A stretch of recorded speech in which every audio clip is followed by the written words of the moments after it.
Hello everyone, સ્વાગત છે આપ સૌનું ટાર્ગેટ જીપીએસસી યુટ્યુબ ચેનલમાં. આપણે લાસ્ટ સેશનમાં સિંધુકીન સભ્યતાના સ્થળ બની ગયા હતા, લોથલ સુધી પહોંચ્યા હતા અને લોથલ પહોંચ્યા પછી કીધું કે લોથલની ચર્ચા કરીશું. જો તમે આવનારી સીસી, તલાટી, પોલીસ કોન્સ્ટેબલ, પીએસઆઈ, એસટીઆઈ અને અન્ય વર્ગ 1 થી લઈને વર્ગ 3 ની કોઈ પણ પરીક્ષાની તૈયારી કરી રહ્યા છો તો તમારી માટે આ સાંજનો 6:30 વાગ્યાનું સેશન મોસ્ટ ઇમ્પોર્ટન્ટ, જેમાં આપણે ભારતનો ઇતિહાસ અને ભારતનું બંધારણ તમને તૈયાર કરાવી રહ્યા છે.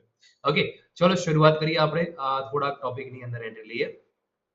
આપણું સિંધુકીન સભ્યતાના સ્થળનું છે આખું ફોટો તમને આવી ગઈ અહીંયા અને ભગવાનના દર્શન કરી લો. જય શ્રી શ્યામ. અને મારું નાનકડું યુટ્યુબ પાર્ટ છે, તમે ચેકઆઉટ કરી શકો છો.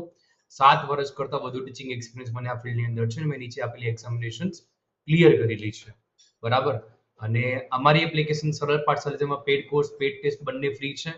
Free course, free test, free PDF બધું જ ફ્રી છે એપ્લિકેશનમાં. ઓવરઓલ ડિસ્ક્રિપ્શન બોક્સમાં લિંક આપેલી સરળ પાઠશાલાને ડાઉનલોડ કરી લો, બરાબર. સાથે ફેનકોલ એપ્લિકેશન ડાઉનલોડ કરો, જ્યાં અમે તમારા તમામ પ્રકારના ડાઉટ તમને શોર્ટ આઉટ કરાવડાવીએ છીએ. ડેફિનેટલી તમે અહીંયા લાભ લઈ શકો છો. યુટ્યુબ ઉપર ડેલી સાંજે 6:30 વાગે તમારે થિયરી આવશે, તો ડેફિનેટલી લાભ લઈ શકો છો. છેલ્લે આપણે રાખી કડી સુધી ભણી ગયા હતા મારા હિસાબથી, અને પછી આપણે લોથલથી ચર્ચા કરવાની હતી. તો લોથલથી આપણે સ્ટાર્ટ કરીએ. તમે અહીંયા જુઓ, ઇન્ફોગ્રાફિક મોડમાં પણ અહીંયા વિડીયોઝ બનાવેલા છે આપણે, ફોટોસ સ્લાઇડના. પણ એ આપણે પેડ ક્લાસમાં જ આપી રહ્યા છે. ફ્રી ક્લાસમાં તમને નોર્મલ પીડીએફ છે, તે નોર્મલ લખાણ વાળું મળશે. લોથલ આપણે પહોંચી ગયા છે સીધું. હવે લોથલની વાત કરીએ આપણે. ચલો લોથલ સ્થળ લોથલ છે. લોથલનો પહેલા અર્થ સમજી લો. લોથ સ્થળ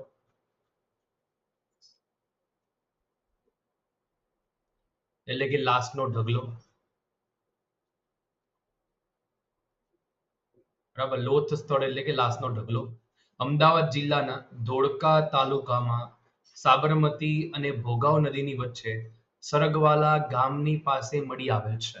નદી કઈ ભાઈ? તો નદી લીંબડી ભોગાવ. કઈ નદી છે ભાઈ? લીંબડી ભોગાવ. વર્ષ 1953-54 છે અને ઉત્ખનન કરતા છે SR રાવ, શિકારીપુરા રંગનાથ રાવ આ એના ઉત્ખનન કરતા છે. લોથલનો અર્થ થાય લોથ સ્થળ, લાસ્ટનો ઢગલો, મરલાન ટેકરો, એવો અર્થ આપણે અહીંયા લોથલનો કરીશું. લોથલનું તમારે ગામ યાદ રાખવાનું છે, સરગવાલા ગામ, તાલુકો છે ધોળકા. ધોળકા તાલુકામાં આવેલું છે લોથલ નામનું સ્થળ. જો તમે અમદાવાદ અથવા એની આસપાસના વિસ્તારમાં રહેતા હોય તો અમદાવાદથી ધોળકા તાલુકા છે, બરાબર, તે લગભગ અમદાવાદ સિટીથી ખાસું દૂર છે. 1-1.5 કલાકનો રસ્તો. તમે જોઈ શકો ત્યાં જઈને, ખરેખર જોવાલાયક જગ્યા છે. મેં એના ફોટોસ પણ અહીંયા મૂક્યા છે, જે ત્યાં ઓન સાઇટના છે રહી. આ લોથલ શહેરનો એક ફોટો છે જે ઓનલાઈન મળ્યો છે, એ મૂક્યો છે, બરાબર. આ સિટી છે આખું લોથલનું, અને અહીંયાથી વહાણ આવી રહ્યા છે અને વહાણ જઈ રહ્યા છે. બધી અહીંયા સુવિધા તમને જોવા મળી રહી છે. સાથે ફર્સ્ટ ગેટેડ પોર્ટ હતું ભાઈ, પહેલું ગેટ વાળું બંદર હતું અહીં. ફર્સ્ટ ગેટેડ પોર્ટ લોથલ પોર્ટ હતું તે. એ સિવાય જો વાત કરીએ આપણે, ઘોડાનું ટેરાકોટાનું રમકડું મળી આવે. ટેરાકોટા એટલે પકવેલ માટી.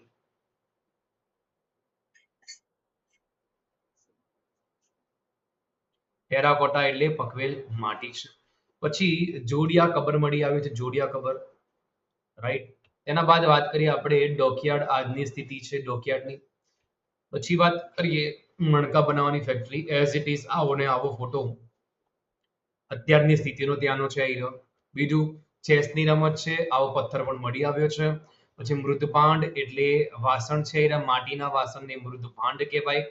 તો આવા કોતરણી, મતલબ કે આવા ચિત્રો દોરેલા છે તે તમને જોવા મળી રહ્યા છે અહીંયા. બાથરૂમના અવશેષ, અત્યારે હાલના જે ફોટો છે, આ હાલનો વર્તમાન ફોટો છે. વજનીય એ વર્તમાન ફોટો છે. ત્યાંના જે આખી સાઇટ છે, ત્યાં એક મ્યુઝિયમ બનાવેલું છે તેના. ત્રાજવા છે, તમને મળી આવે છે હાથીદાંતના ત્રાજવા, રાઈટ. તો લોથલના અવશેષ મેં તમને ફોટોમાં બતાવી દીધા. હવે આપણે લોથલના અવશેષ અને તેની વિશેષતાની વાત કરીએ. સૌથી મોસ્ટ ઇમ્પોર્ટન્ટ પાર્ટ છે વિશ્વનું સૌથી પ્રાચીન બંદર ડોકયાર્ડ. ચોખાના અવશેષ મળી આવ્યા, મોસ્ટ ઇમ્પોર્ટન્ટ. વાહનની આકૃતિવાળી મુદ્રા, શંકદ્વીપ હાડકા હાથીદાંત પથ્થરના બનેલા સોગટા, ઘોડાનું ટેરાકોટાનું રમકડું મળી આવ્યું. હોમ હવન માટે ચણેલી વેદી મળી આવી, ઇમ્પોર્ટન્ટ. 64 વખાર ધરાવતા વિશાળ મકાન મળી આવ્યા. શતરંજની મહોર મળી આવી. સૌપ્રથમ અનાજ દળવાની પથ્થરની ઘંટી મળી આવી. વાસણ ભરેલા સોનાના મણકા મળી આવ્યા. એક સ્થળથી 3 જોડિયા હાડપિંજર મળી આવ્યા અને કુલ ટોટલ 21 હાડપિંજર છે. આ જેટલા નામની આગળ મેં રાઉન્ડ અને રાઈટ કર્યું છે, એ એક્ઝામ માટે મોસ્ટ ઇમ્પોર્ટન્ટ તમારે પ્રૂવ થશે, તો તમારે એને જોઈ લેવાનું છે.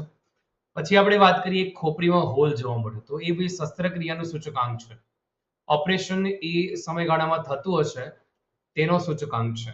શબને દફન કરવામાં આવતું અને કેટલીક ચીજ વસ્તુ સાથે રાખવામાં આવતી. બાજરીના દાણા, બતકનું રમકડું, તાંબાનું કૂતરું, હોકાયંત્ર, અનાજની ખેતી, અકીક ઉદ્યોગ, માટીના ધડ ઉપર પંચતંત્રની વાર્તા જેવી શિયાળનું રેખાંકન વગેરે આપણને અહીંયા જોવા મળે છે. ઓકે, તો લોથલના અવશેષ થોડીક ચર્ચા આગળ વધારીએ આપણે તો ભાઈ ઇજિપ્તિયન મમ્મીની મૂર્તિ, કપાસનું મોટું કેન્દ્ર, ગોરીલાની ટેરાકોટાની પ્રતિકૃતિ, ઈંટથી બનેલ જળાશયનો નમૂનો, મોતી બનાવવાનું કારખાનું, નાટ્યકલા માટેના મુખોટા, વિશ્વનું સૌથી જૂનું થિયેટર, બલુઆ પથ્થરનો માટીની ઈંટ સાથે પ્રયોગ અને 400 થી વધારે સિંધુ લિપિના શબ્દો મળી આવ્યા છે. તો આપણે આ ધ્યાનમાં રાખવાનું છે, પરીક્ષા માટે મોસ્ટ ઇમ્પોર્ટન્ટ છે. લોથલની વિશેષતા અહીંયા પૂર્ણ. હવે ધોળાવીરા નામના સ્થળમાં જઈએ. ધોળાવીરાનો અર્થ થાય છે સફેદ કૂવો. ભારતનું 40મું વર્લ્ડ હેરિટેજ સાઇટ છે અને ગુજરાતનું 4થું વર્લ્ડ હેરિટેજ સાઇટ છે. 1967-68 માં જેપી જોશી, જગપતિ જોશી ઉત્ખનન કર્યું. 1990-91 માં RS Bisht, that is Rabindranath Bisht છે એને ઉત્ખનન કર્યું. જિલ્લો કચ્છ છે, તાલુકો ભચાઉ છે, બેટ છે ખદીર બેટ. બરાબર. નદી છે લુણી નદીના કાંઠે, સ્થાનિક નામ કોટડા અથવા કોટડા ટીંબા છે.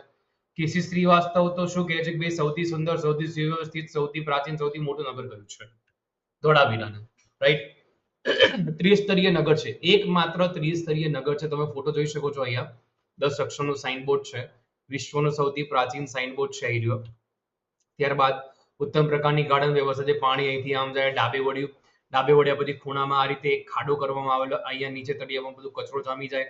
ચોખ્ખું પાણી અહીં ઉપરથી જતું રહેતું હોય છે. આ ઉત્તમ પ્રકારની નહેર વ્યવસ્થા. કૃત્રિમ ડેમ છે, અત્યારની હાલત આવી છે. કૂવો છે, તેની હાલત તમે જોઈ શકો છો અહીંયા. બરાબર. હા, તો ધોળાવીરામાંથી મળી આવેલું 10 અક્ષરનું સાઇનબોર્ડ વિશ્વનું સૌથી જૂનું સાઇનબોર્ડ છે. રમતગમતનું મેદાન મળી આવ્યું, દેટ ઇઝ 2 સ્ટેડિયમ, એક નાનું અને એક મોટું. પછી મહેલમાં પાણીઓ હોજ અને પાણી લઈ આવનાર ભૂગર્ભ નાડું પણ છે. પથ્થરના નેવલાની મૂર્તિ, કિલ્લેબંધી વાળું નગર, રાઈટ. નાળામાંથી કચરો, પાણીનો કચરો અને રેતી તળિયે બેસી જાય અને હોજમાં ચોખ્ખું પાણી આવે એવી ઉત્તમ પ્રકારની ગાર્ડન વ્યવસ્થા. મોટું સ્નાનાગર, વિવિધ ઓજાર બનાવવાના સાધનો, ધાતુની બંગડી, શંખ, પાણીની ટાંકીઓ, વિવિધ પ્રકારના મણકા, મીંટી, સોનાના ઘરેણાં મળી આવ્યા છે. રાઈટ. ભૂકંપ પછી મકાનની બાંધણી જે ચોરસ અને લંબચોરસ હોય ને એની જગ્યાએ ગોળ બનાવવામાં આવતી પછી. રાઈટ. ધોળાવીરામાંથી પોલીસ સફેદ પાષાણખંડ મળી આવ્યા. આનું ક્ષેત્રફળ આપણે કામનું નથી. ધોળાવીરામાં સંરક્ષણની દ્રષ્ટિએ નગરના ચારે દિશામાં 4 દરવાજા હતા. ઓકે. કૃત્રિમ રીતે ડેમ બનાવવામાં આવ્યો હતો. વેપાર વાણિજ્યનું કેન્દ્ર હશે અને સમાંતર ભુજ ચતુષ્કોણ આકાર ધરાવે છે. અને કચ્છના રણમાં ધોળાવીરામાં લોકોએ જે પ્રકારે સુંદર જીવન જીવવાની કળા કેળવીને એ આજ સુધી આંબી શકાય નથી. રંગપુર નામના સ્થળથી આપણે નેક્સ્ટ ક્લાસમાં ચર્ચા કરીશું. આઈ હોપ તમને બધાને બધું ક્લિયર હશે એવી આશા રાખું છું. મળીએ છીએ નેક્સ્ટ ક્લાસમાં. જય હિન્દ, જય ભારત, જય જય ગરવી ગુજરાત. વધુમાં વધુ મિત્રો સુધી શેર કરો, આપણી આ યુટ્યુબ ચેનલ સબસ્ક્રાઇબ કરો. અને જે મિત્રો ડેલી સાંજે 6:30 વાગે જોવે છે તેમના માટે તો ભાઈ પરીક્ષાની અંદર મોસ્ટ ઇમ્પોર્ટન્ટ બધા ટોપિક અહીંયા સમાવેશ થઈ જાય ભારતના ઇતિહાસ અને ભારતના બંધારણના. તો જોતા રહો અને વિડીયોને શેર કરતા રહો. મળીએ નેક્સ્ટ ક્લાસમાં. Take care, bye. Thank you for watching this video.